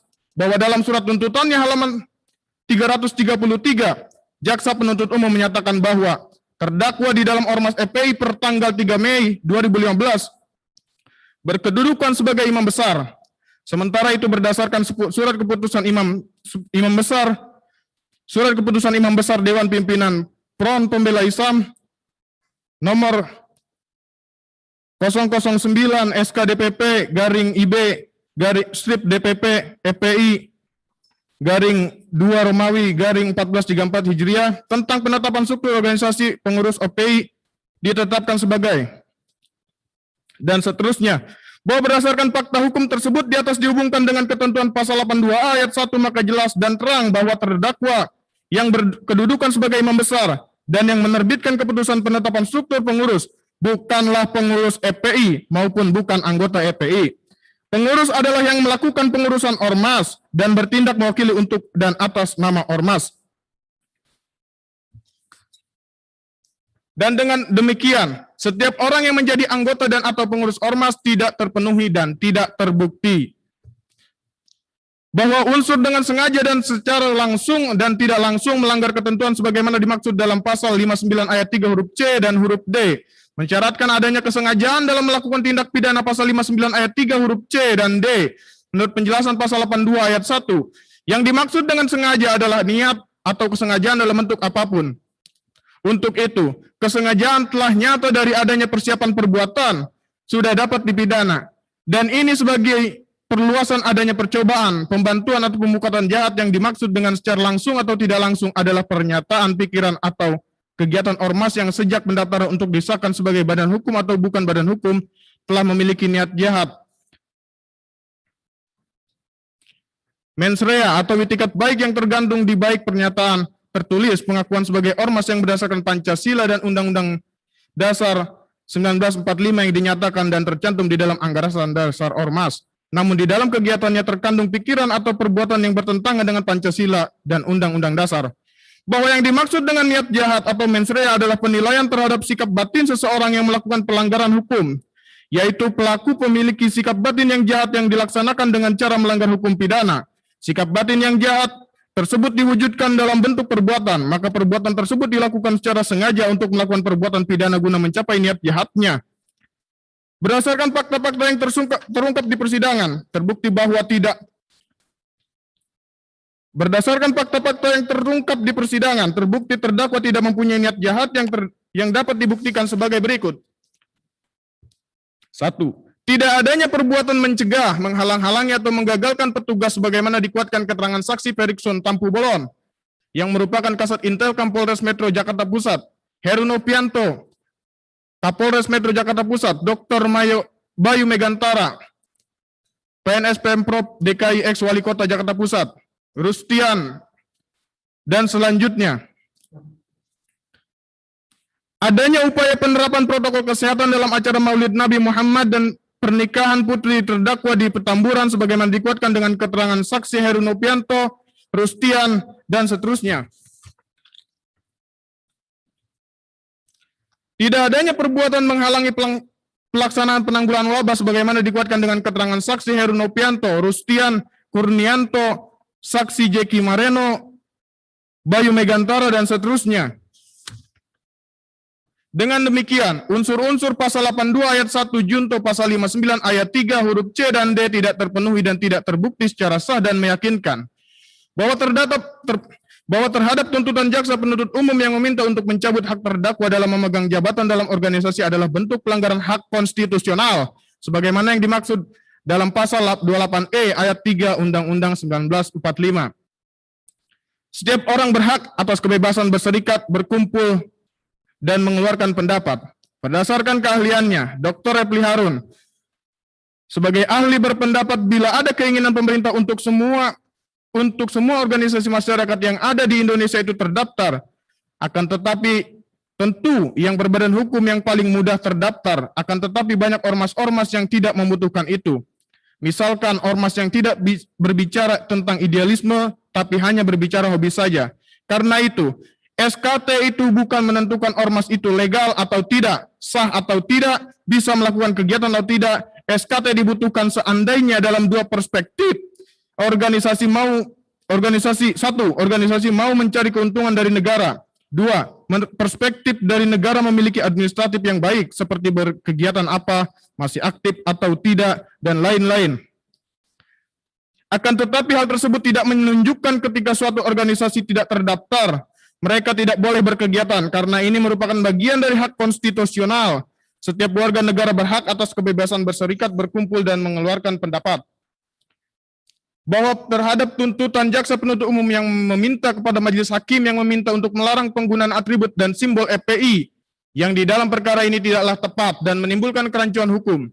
Karena proses pidana yang sedang berlangsung ini menunjukkan proses pidana terhadap perseorangan dan bukan proses pidana terhadap lembaga atau korporasi. Pelarangan penggunaan atribut dan simbol FPI sudah dilakukan melalui penerbitan SKB Menteri, sehingga seharusnya jaksa penuntut umum sudah merasa cukup dengan itu. Tuntutan untuk melarang penggunaan atribut dan simbol FPI dalam perkara ini semakin menunjukkan bahwa pelarangan kegiatan FPI melalui SKB Menteri tidak sesuai dengan due process of law. Bahwa permintaan jaksa penuntut umum untuk dilarangnya melakukan kegiatan penggunaan simbol dan atribut terkait FPI tidak pada tempatnya. Bahwa kewenangan peradilan umum untuk menentukan suatu ormas itu dicabut oleh Undang-Undang Republik Indonesia Nomor 16 Tahun 2017 tentang penetapan peraturan pemerintah pengganti undang-undang tentang perubahan atas Undang-Undang Nomor 17 Tahun 2013 tentang organisasi kemasyarakatan menjadi undang-undang. Menurut Perpu pelarangan dan pembubaran ormas merupakan kewenangan kementerian terkait yang bentuknya dalam keputusan tata usaha negara, sehingga bila terjadi keberatan katun tersebut adalah kewenangan PT UN untuk memutuskan. Jaksa penuntut umum mengatakan asas ormas wajib berdasarkan Pancasila dan Undang-Undang 1945. Sedangkan menurut Undang-Undang Nomor 17 Tahun 2013 ormas tidak wajib mencantumkan Pancasila dan Undang-Undang Dasar 1945 sebagai asas, melainkan tidak boleh bertentangan dengan Pancasila dan Undang-Undang Dasar 1945. Pandangan ini dikuatkan juga dengan keterangan ahli. Ahli berpendapat tentu tafsir yang paling mudah untuk mentafsirkan undang-undang adalah tidak boleh keluar dari teks, itu salah satu perspektif penafsiran. Jika kita berbicara teks di situ dikatakan asas itu tidak boleh bertentangan dengan Pancasila. Artinya, tidak harus Pancasila, akan tetapi tidak boleh bertentangan dengan Pancasila. Karena jika dimaksud dari pembentukan undang-undang itu harus Pancasila, maka harus dinyatakan tegas. Jadi asas organisasi itu Pancasila. Tidak mungkin dalam sejarah ini Islam bertentangan dengan Pancasila atau Pancasila bertentangan dengan Islam, karena nilai-nilai Islam dimasukkan ke dalam Pancasila, termasuk nilai ketuhanan yang Maha Esa. Terkait SKT FPI, belum disetujuinya permohonan SKT FPI berdasarkan fakta persidangan bukan karena asas dan visi yang dianut oleh FPI, melainkan kurangnya persyaratan mencantumkan mekanisme penyelesaian sengketa internal organisasi. Bahwa menurut ketentuan Perpu Ormas, ormas keagamaan wajib mengantongi rekomendasi dari Kementerian Agama. Dalam upaya mendapatkan rekomendasi tersebut berdasarkan fakta persidangan, berdasarkan keterangan terdakwa, Kementerian Agama mengutus tim peneliti untuk meneliti ajaran yang dianut FPI, serta visi dan misi FPI. Hal ini membuktikan bahwa Kementerian Agama Republik Indonesia selaku lembaga yang memiliki kualifikasi untuk menilai paham keagamaan FPI tidak bertentangan dengan Pancasila dan Undang-Undang Dasar 1945. Berdasarkan uraian fakta persidangan di atas, bagaimana keterangan dari ahli Dr. Repli Harun dan adanya bukti surat rekomendasi dari Kementerian Agama menganulir permohonan jaksa penuntut umum atas pembuktian yang jelas tidak terbukti secara sah dan meyakinkan, sehingga sudah selayaknya majelis hakim yang memeriksa perkara aquo untuk menolak permohonan jaksa penuntut umum atau setidaknya mengesampingkan permohonan jaksa penuntut umum tersebut. Dengan demikian, maka dengan tidak terpenuhinya ketentuan pasal 82A ayat 1 junto pasal 69 ayat 3 huruf C dan D, maka tim penasihat hukum terdakwa tidak perlu lagi membuktikan unsur pasal 55 ayat 1 KUHP dan selanjutnya berkesimpulan dakwaan kelima tidak terbukti secara sah dan meyakinkan, Sehingga karenanya tim penasihat hukum terdakwa mohon kepada Majelis Hakim yang mulia membebaskan terdakwa dari dakwaan kelima. Saya lanjutkan yang mulia.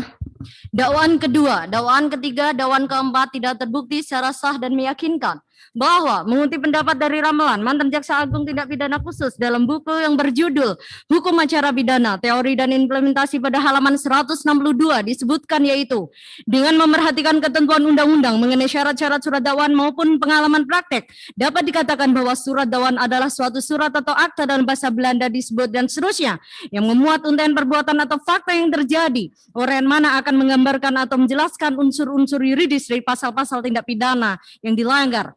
Bahwa berdasarkan ketentuan pasal 193 ayat 1 Kitab Undang-Undang Hukum Acara Pidana menyebutkan jika pengadilan berpendapat dengan terdakwa bersalah melakukan tindak pidana yang didakwakan kepadanya, maka pengadilan menjatuhkan pidana kepadanya. Bahwa dengan demikian majelis hakim dalam memutus perkara berdasarkan pada surat dakwaan jaksa bukan pada surat tuntutan. Sehubungan dengan itu, M. Yahya Harahap dalam buku pembahasan permasalahan KUHP, pemeriksaan sidang pengadilan, banding, kasasi, dan peninjauan kembali halaman 354 menyatakan, pemidanaan berarti terdakwa dijatuhi hukuman pidana sesuai dengan ancaman yang ditentukan dalam pasal tindak pidana yang didakwakan kepada terdakwa.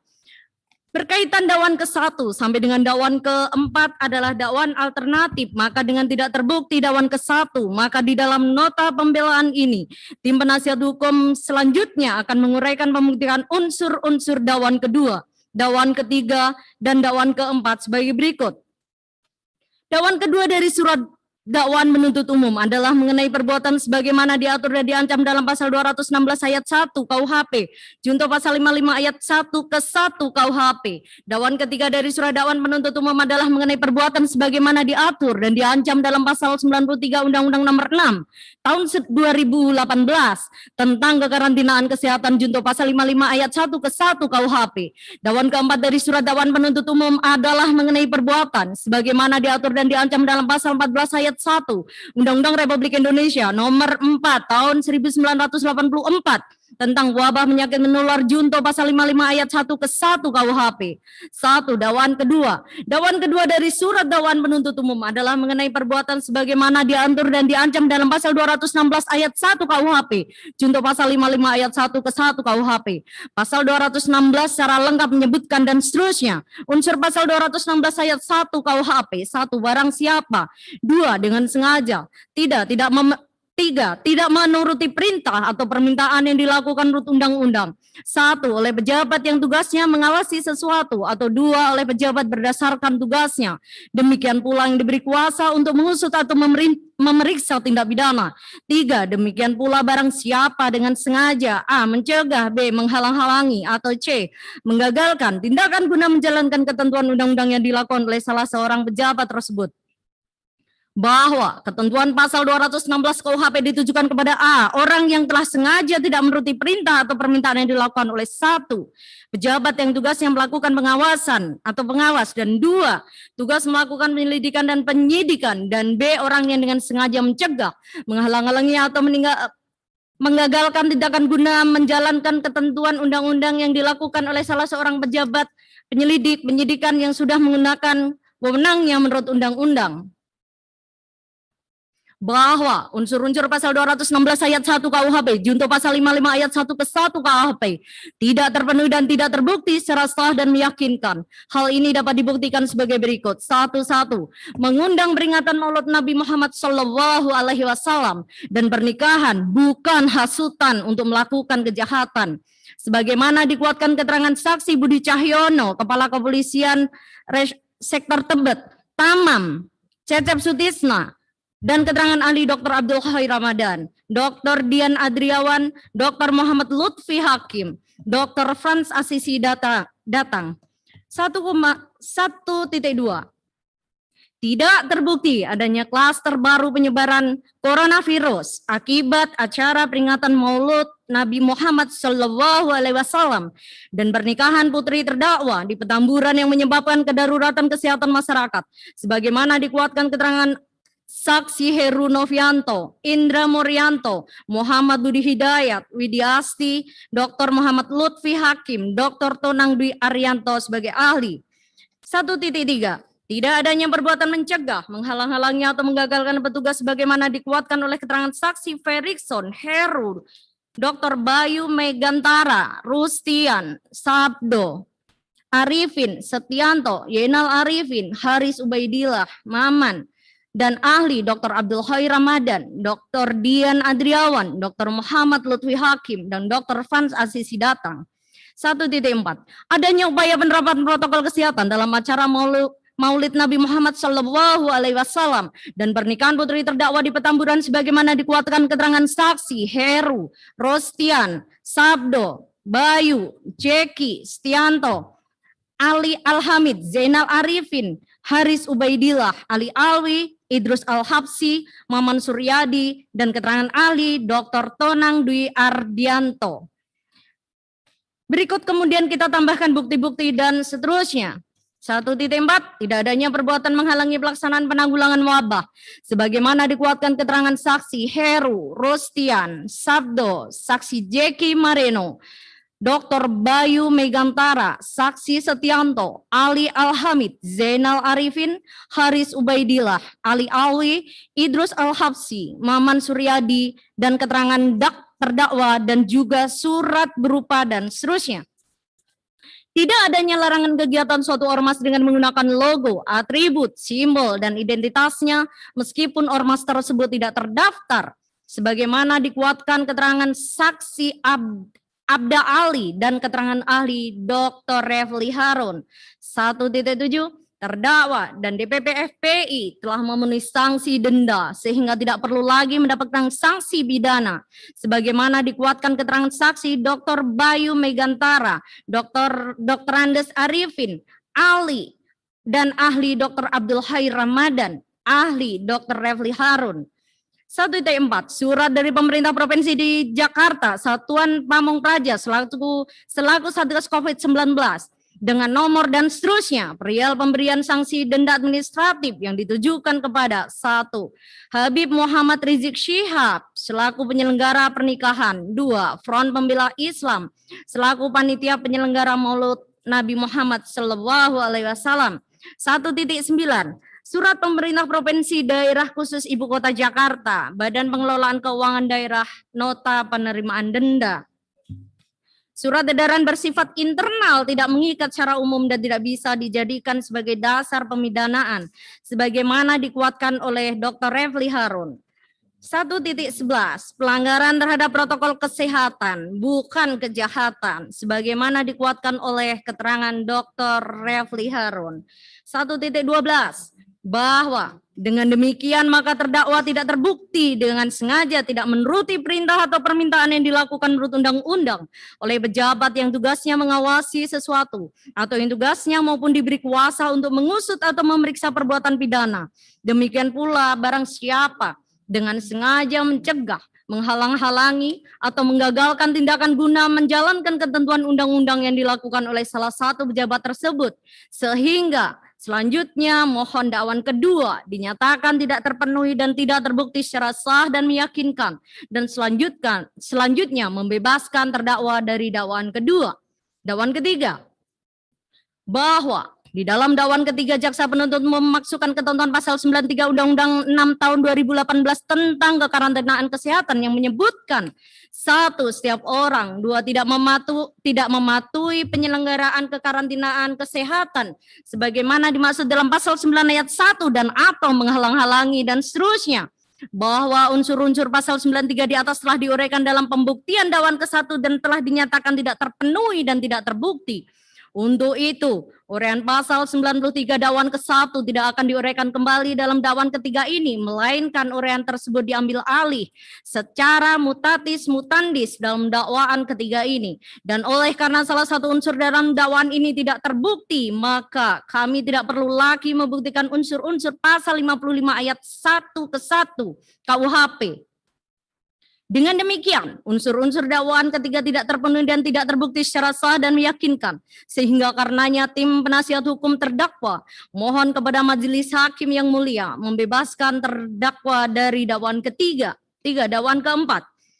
Dakwaan keempat dari surat dakwaan penuntut umum adalah mengenai perbuatan sebagaimana diatur dan diancam dalam pasal 14 ayat 1 Undang-Undang Republik Indonesia nomor 4 tahun 1984 tentang wabah penyakit menular junto pasal 55 ayat 1 ke 1 KUHP. Pasal 14 ayat 1 ke 1 Undang-Undang nomor 4 tahun 1985 menyebutkan dan seterusnya bahwa unsur utama atau pokok dari pasal 14 ayat 1 ini adalah dengan sengaja menghalangi pelaksanaan penanggulangan wabah yang mana secara pokok telah dibuktikan di dalam uraian dakwaan ke-1 maupun dakwaan kedua dan telah dinyatakan tidak terpenuhi dan tidak terbukti telah melakukan. Untuk penasihat hukum tidak akan menguraikan kembali unsur-unsur pasal 14 ayat 1 sebagaimana dakwaan keempat melainkan uraian tersebut dalam dakwaan ke-1 dan dakwaan kedua diambil alih secara mutatis mutandis dalam dakwaan keempat ini. Dan oleh karena salah satu unsur dalam dakwaan ini tidak terbukti, maka kami tidak perlu lagi membuktikan unsur-unsur pasal 55 ayat 1 ke 1 KUHP. Dengan demikian, unsur-unsur dakwaan keempat tidak terpenuhi dan tidak terbukti secara sah dan meyakinkan, sehingga karenanya tim penasihat hukum terdakwa mohon kepada majelis hakim yang mulia membebaskan terdakwa dari dakwaan keempat. Kesimpulan, majelis hakim yang mulia, jaksa penuntut umum yang kami hormati, pengunjung sidang yang juga kami hormati, bahwa berdasarkan norma pasal 183 KUHP telah diatur secara jelas mengenai metode penjatuhan pidana, yaitu sekurang-kurangnya 2 alat bukti yang sah. Dan dari 2 alat bukti tersebut, majelis hakim memperoleh keyakinan bahwa tindak pidana tersebut benar-benar terjadi dan pelakunya adalah terdakwa. Oleh karenanya haruslah terlebih dahulu yang dikedepankan adalah terbuktinya perbuatan tersebut secara sah. Baru kemudian majelis hakim yang mulia dapat meyakini perbuatan dilakukan oleh terdakwa. Tidak bisa proses pembuktian tersebut diyakini terlebih dahulu peristiwanya, lalu dicari melalui alat bukti yang ada. Penting juga untuk kita jadikan pedoman bahwa pembuktian dengan menggunakan alat bukti tersebut haruslah diperoleh dengan cara yang sah. Apabila alat bukti tersebut diajukan oleh JPU tanpa melalui proses yang sah, artinya tidak sesuai dengan ketentuan undang-undang, maka hal tersebut berarti alat bukti yang tidak sah sehingga tidak dapat dijadikan dasar dalam memutuskan pidana.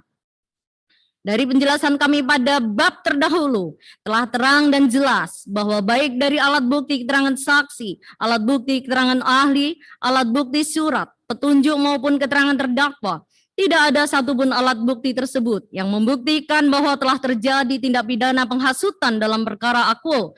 Dan oleh karena alat bukti yang terungkap di persidangan tidak mampu membuktikan peristiwa pidana, maka sudah tentu tidak dapat diyakini kebenarannya bahwa telah terjadi tindak pidana yang dilakukan oleh terdakwa Moh Rizik alias Habib Muhammad Rizik Syihab. Berdasarkan uraian yang telah kami sampaikan dari bab 1 sampai dengan bab 6, kami selaku penasihat hukum terdakwa sampai pada kesimpulan dan memohon kepada majelis hakim yang mulia agar berkenan memberikan putusan dalam perkara ini, yaitu sebagai berikut. 1. Menyatakan terdakwa Moh Rizik alias Habib Muhammad Rizik Syihab tidak terbukti secara sah dan meyakinkan bersalah melakukan tindak pidana sebagaimana didakwakan penuntut umum dalam dakwaan ke-1, dakwaan kedua, dakwaan ketiga, dakwaan keempat, dan dakwaan kelima. 2. Membebaskan terdakwa Moh Rizik alias Habib Muhammad Rizik Syihab, oleh karena itu dibebaskan dari segala dakwaan. 3. Memerintahkan terdakwa Moh Rizik alias Habib Muhammad Rizik Syihab segera dibebaskan dari tahanan. 4. Memulihkan hak-hak terdakwa Moh Rizik alias Habib Muhammad Rizik Syihab dalam kemampuan, kedudukan, harkat, serta martabatnya. 5. Menetapkan bukti-bukti surat yang menjadi lampiran pembelaan terdakwa dan penasihat hukum terdakwa tetap terlampir dalam berkas perkara. 6. Membebankan biaya perkara kepada negara atau apabila majelis hakim yang mulia berpendapat lain, mohon putusan yang seadil-adilnya. Semoga Allah Azza wa Jalla menuntun hakim untuk memutus perkara ini dengan seadil-adilnya.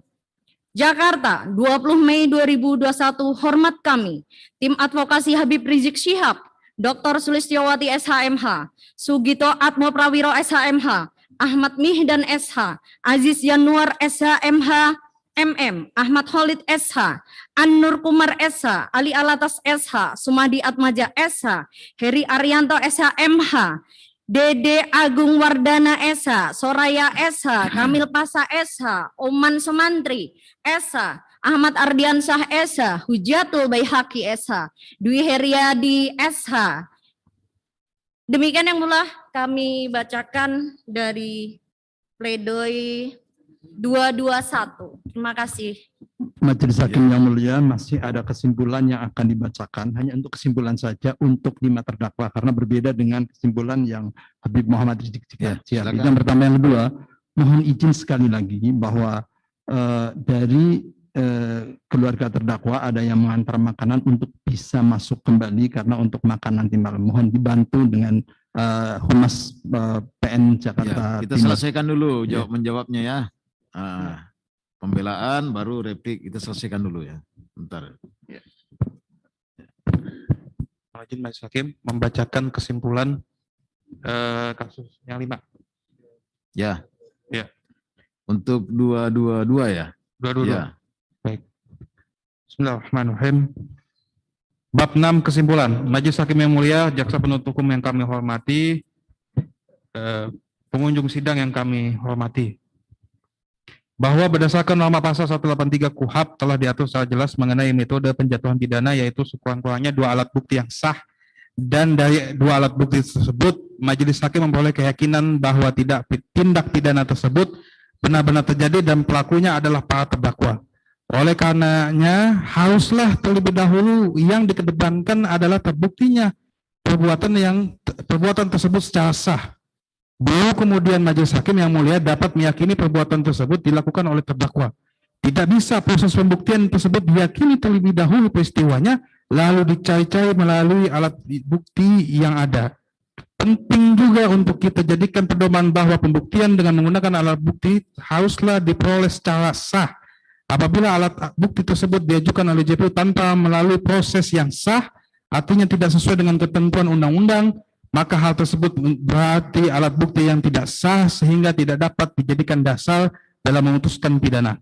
Dari penjelasan kami pada bab terdahulu telah terang dan jelas bahwa baik dari alat bukti keterangan saksi, alat bukti keterangan ahli, alat bukti surat, petunjuk maupun keterangan para terdakwa, tidak ada satupun alat bukti tersebut yang membuktikan bahwa telah terjadi tindak pidana sebagaimana diatur dan diancam dalam pasal 160 KUHP Junto pasal 93 Undang-Undang Nomor 6 Tahun 2018 tentang kekarantinaan kesehatan, dan tindak pidana sebagaimana diatur dan diancam pidana pasal 82A ayat 1 Junto 59 ayat 3 huruf C dan D Undang-Undang RI Nomor 16 Tahun 2017 tentang penerapan Perpu Nomor 2 Tahun 2017 tentang perubahan atas Undang-Undang Nomor 17 Tahun 2013 tentang organisasi masyarakat menjadi Undang-Undang Junto pasal 55 ayat 1 ke 1 KUHP Junto pasal 10B huruf B KUHP Junto pasal 35 ayat 1 KUHP. Dan oleh karena alat bukti yang terungkap di persidangan tidak mampu membuktikan peristiwa pidana, maka sudah tentu tidak dapat diyakini kebenarannya. Kami ulangi, maka sudah tentu tidak dapat diyakini kebenarannya bahwa telah terjadi tindak pidana yang dilakukan oleh terdakwa Haji Haris Hubaidillah SPDI, Haji Ahmad Sobulubes, Ali Alwi Alatas bin Alwi Alatas, Idrus Al-Habsyi, dan Maman Suryadi. Berdasarkan uraian yang telah kami sampaikan dari bab 1 sampai dengan bab 6, kami selaku penasihat hukum para terdakwa sampai pada kesimpulan dan memohon kepada majelis hakim agar berkenan memberikan putusan dalam perkara ini, yaitu sebagai berikut. 1. Menyatakan para terdakwa Haji Haris Hubaidillah SPDI, Haji Ahmad Sobulubes, Ali Alwi Alatas bin Alwi Alatas, Idrus Al-Habsyi, dan Maman Suryadi tidak terbukti secara sah dan meyakinkan bersalah melakukan tindak pidana sebagaimana didakwakan penuntut umum dalam dakwaan pertama, dakwaan kedua, dakwaan ketiga, dakwaan keempat, dan dakwaan kelima. 2. membebaskan para terdakwa Haji Haris Ubaidillah, SPDI, Haji Ahmad Sobri Lubis, Ali Alwi Alatas bin Alwi Alatas, Idrus Al-Habsi, dan Maman Suryadi. Oleh karena itu dari segala dakwaan. 3. Memerintahkan para terdakwa Haji Haris Ubaidillah, SPDI, Haji Ahmad Sobri Lubis, Ali Alwi Alatas bin Alwi Alatas, Idrus Al-Habsi, dan Maman Suryadi segera dibebaskan dari tahanan. 4. Memulihkan hak-hak para terdakwa Haji Haris Ubaidillah, SPDI, Haji Ahmad Sobri Lubis, Ali Alwi Alatas bin Alwi Alatas, Idrus Al-Habsi, dan Maman Suryadi dalam kemampuan, kedudukan, harkat, serta martabatnya. 5. Menetapkan bukti-bukti surat yang menjadi lampiran pembelaan para terdakwa dan penasihat hukum para terdakwa tetap terlampir dalam berkas perkara.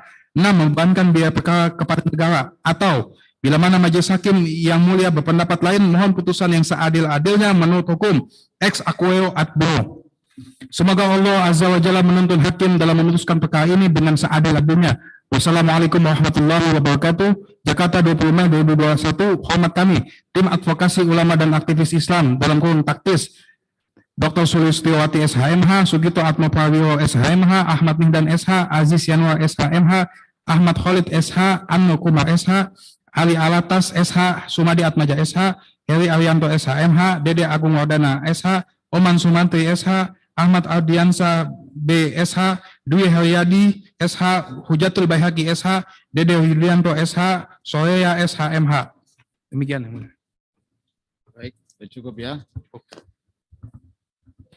Silakan di sini dulu anunya, kalau pledoinya.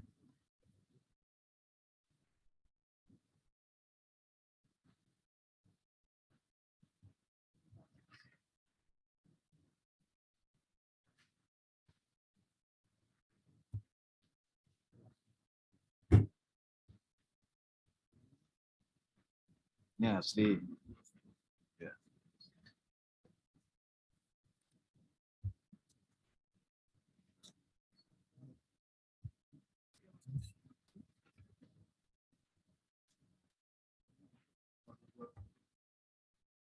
Ya.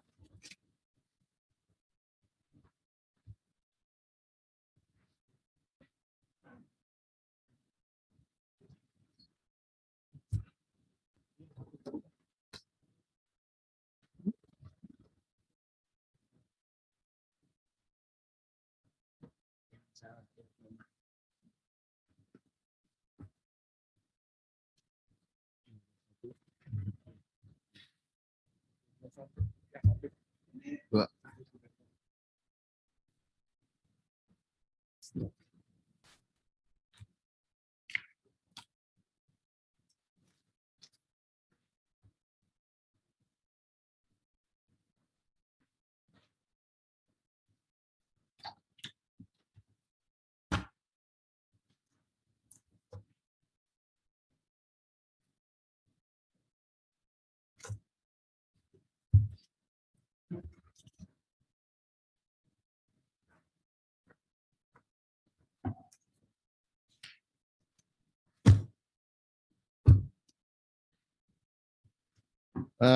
Untuk penuntut umum, bagaimana? Apakah mau ditanggapi ini mengajukan replik?